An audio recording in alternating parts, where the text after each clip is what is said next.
Bueno, Manuel Suderland nos acompaña, economista, y bienvenido, Manuel, muchas gracias por estar con nosotros. Y bueno, tantos temas que hay en la mesa de trabajo, por llamarlo de esta manera. La situación inflacionaria sigue, de acuerdo al Observatorio Venezolano de Finanzas, enero se estrena con un 4.2% de inflación, hay una circunstancia de incertidumbre porque es año electoral, el sector privado está exigiendo, digamos, que la carga tributaria no sea tan fuerte, sin embargo el gobierno anuncia una probable reforma fiscal, la banca solicita apertura para línea de créditos, no cambia mucho el panorama. Si evaluamos un poquito cómo cerró el pasado año, no sé cómo lo estás viendo tú. Sí, lamentablemente se continúa con la improvisación en la política económica. Al finales de año se dice que se van a extender las exenciones tributarias y de golpe se anuncia que se van a cortar. Se sigue continuando con un impuesto tan regresivo como el IGTF y se sigue trabajando mayoritariamente con el IVA como centro recaudador. Hay varios estudios que hablan que Venezuela probablemente tenga la segunda presión tributaria más fuerte del mundo. Hay una cantidad de tributos parafiscales que son Surgió la ley de durísimos. armonización tributaria, pero no termina todavía de una, o sea, no termina de implementarse claro. como tal, ¿no? Exacto, y hay un desorden fiscal muy fuerte. La mayoría de actividades que se realizan dentro de Venezuela para producir mercancías están fuertemente pechadas y la importación de mercancías está mucho menos pechada. Entonces hay como un estímulo a la importación en vez de ser un estímulo para la producción nacional. Ahora, eso que acabas de mencionar tendría que definirse qué se busca con la reforma fiscal. Esos productos que si bien tienen pues llenos los anaqueles, etcétera, etcétera, que vienen del exterior, que no están pagando tributos, pues uno debe suponer, si hay reforma fiscal, tendrán que ser pechados, tendrán que pagar sus impuestos Claro, porque de aduanas, si no etcétera. es una competencia desleal. Sí, a la industria nacional. Exactamente, y la industria nacional es la que puede generar empleos, puede generar mucho más trabajo de calidad y puede tender a elevar los salarios. Si hay una economía de puerto de importación masiva, la producción nacional va a ser ahogada, va a haber mucho mayor desempleo y ese desempleo va a derivar en menores salarios que derivan a su vez en menor poder de compra. Y eso hace que muchas mercancías se queden en el anaquel. No, y además de eso uno pudiera intuir, ¿no? Es una conjetura que surge repentinamente, que Sí. como estamos en año electoral, Manuel, probablemente el gobierno va a necesitar más recursos, ¿no? Tendrá que asumir una serie de compromisos de carácter social, tú sabes, dentro de lo que es el tradicional esquema de estrategia que los gobiernos tienen. Claro, el problema con eso es que si tú, por ejemplo, elevas impuestos de manera importante, vas a darle un frenazo a la economía. Y la economía venezolana es una economía que ha perdido entre el 70 y el 80% de su PIB entre 2013 y 2020-21. Si nosotros vemos que la economía venezolana en el 2013 era una economía mediana para América Latina, hoy se ha miniaturizado. Podremos tener el 25% de la economía que teníamos en el año 2013. Entonces, si tú colocas impuestos, vas a colocar más barreras y trabas para el crecimiento económico, que es lo que se necesita, crecer.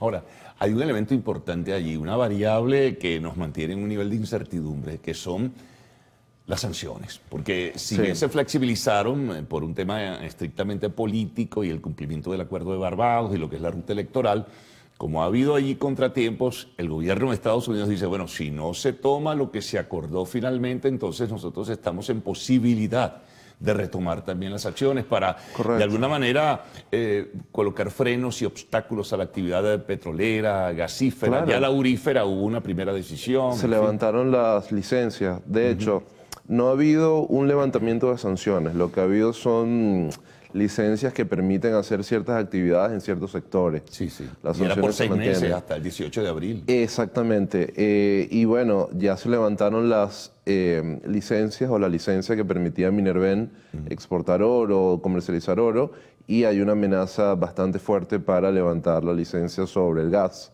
sobre el petróleo y sobre la posibilidad para que el Banco Central pueda de alguna manera hacer operaciones a nivel internacional. Yo creo que un levantamiento de sanciones así sería bastante duro para la economía, es una economía muy debilitada que necesita montones de recursos, de inversiones y de ayuda Y esas licencias, ese levantamiento de licencias puede venir con el levantamiento de la licencia Chevron. Si el Claro, eso gobierno sí toma sería bien dramático, sería un escenario catastrófico y la economía pudiera decrecer muy fuertemente.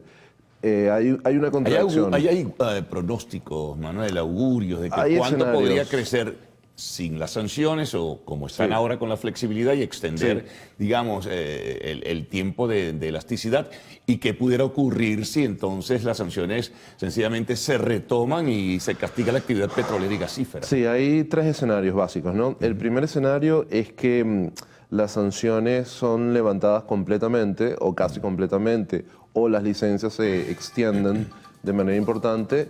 En ese escenario habría crecimiento económico muy fuerte, puede haber 8 o 10% de crecimiento.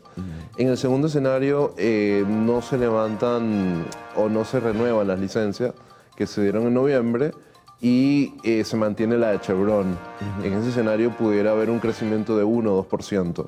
Si hay un escenario de confrontación política abierto, puede haber una reimposición de todas las sanciones, eliminación de las licencias, incluso Chevron, y puede haber un decrecimiento económico muy drástico de 5 o 6%. Bueno, vamos a hacer una pausa, ahora vamos a retornar enseguida. Conversamos con el economista Manuel Sutherland.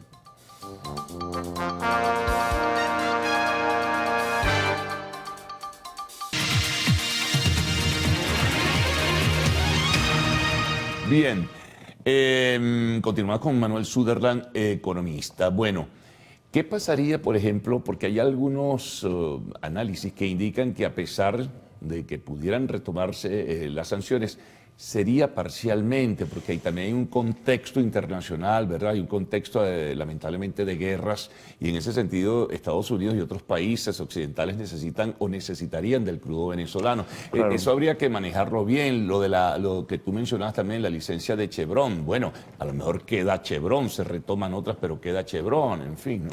Son varios escenarios, depende fundamentalmente de la capacidad que tenga el gobierno de cumplir los acuerdos de Barbados, ¿no? Si el gobierno de alguna manera se compromete a cumplir esos acuerdos, puede haber una recuperación económica muy positiva. Si eso no se da, la economía va a sufrir mucho. Ahora, sin embargo, algunos voceros del gobierno dicen estar preparados, que tienen cartas bajo la manga, que estuvieron durante este tiempo también evaluando la situación de que si se retoman las sanciones, ellos pudieran de todas formas vender petróleo a otros países sin Claro. necesidad de que les vayan a bloquear la posibilidad de esa venta, en fin. Con las sanciones es imposible recuperar la economía y ellos tienen que responsabilizarse por eso. Si es imposible recuperar la economía con las sanciones, el único deber social, moral, serio, es negociar para el levantamiento completo de sanciones y ceder en las premisas democráticas necesarias para dar ese paso. Ahora, a lo local estrictamente, Manuel, por ejemplo, la banca solicita que se flexibilice también la situación con esa carga que tienen. El encaje legal. El encaje legal no pueden moverse. Además, tampoco es que si se abrieran las compuertas va inmediatamente la banca a prestar dinero, porque está en una situación también deficitaria, una situación de fragilidad la banca microscópica. venezolana. Claro, fíjate lo que sucede. Pero pudiera ayudar, evidentemente que sí, ¿no? Sería extraordinario. El gobierno ha venido asfixiando a la banca nacional. Fundamentalmente, el encaje legal llegó a ser en 2019-18 de 100%, más el encaje secundario por la intermediación de la venta y compra de divisas, Claro. que también era de 100%. Entonces eso hace que tu tarjeta de crédito tenga un bolívar de saldo. Yo tengo 5 tarjetas de crédito y con 5 tarjetas de crédito no puedo comprar medio dólar. ¿Eso qué implica? Que las personas que venden hamburguesas en la calle no tengan créditos para comprar un carrito, para comprar materia prima y tengan que poner precios muy elevados para poder recuperar su inversión rápidamente, porque no tienen la posibilidad de esperar 2 años, 3 años. Eso hace que vendan menos, que tengan precios más altos y que sean menos competitivos. Entonces, eso genera menos empleo, menos trabajo decente y menos salario en el sector privado. Si nosotros disminuimos drásticamente el encaje legal bancario, que ahora está en 73%, lo podemos llevar muy rápidamente a 10%, por ejemplo, tendríamos un encaje legal parecido al de América Latina. Pero Por ¿cuánto ejemplo, tiene la banca de fondos, ¿no? Para poder entonces otorgar préstamos? es muy poco. La cantidad de depósitos que tenía la banca en total, tanto de divisas como en bolívares, equivalía al cierre del año pasado entre 2.500, 3.000 millones de dólares, que es nada. Nada, imagínate, en el comienzo de la década del 2000 eran 48.000, 48 mil millones de dólares, más o menos en el 2010, 2011. Sí. Entonces la banca ha perdido cerca del 93% de su capital, de su patrimonio, y ha sido fundamentalmente devastada por un huracán de políticas que la han asfixiado.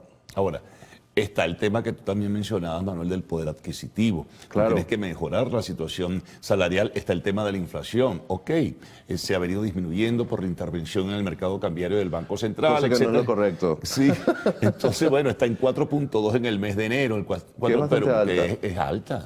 Claro, países, por ejemplo, como Bolivia, tienen inflaciones de 2% anual. Anual. No estamos hablando de Suiza, no estamos hablando de Noruega, Sí. estamos hablando de Bolivia.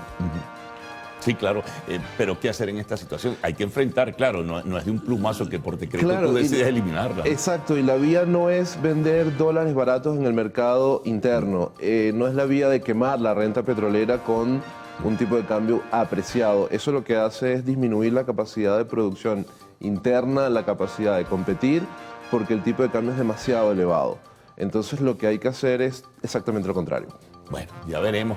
Estamos apenas en el preámbulo de lo que es el desarrollo de este año, Manuel. Ya habrá oportunidad de volver a conversar contigo de ¿Cómo no? este y otros temas. Bueno, vamos a una pausa. Al regreso de Arte y Espectáculos en lo actual.